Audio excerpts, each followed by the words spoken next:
Before you begin, remove the base enclosure and disconnect the battery. Removal. Remove the battery cable from the routing channel on the speaker assembly. Disconnect the speaker cable from its connector on the system board. Carefully remove the speaker assembly from the alignment pins and retention tabs on the top cover. Remove the speaker assembly. Replacement. Place the speaker assembly onto the alignment pins and under the retention tabs on the top cover.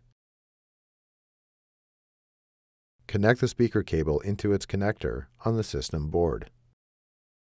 Route the battery cable through the routing channel on the speaker assembly.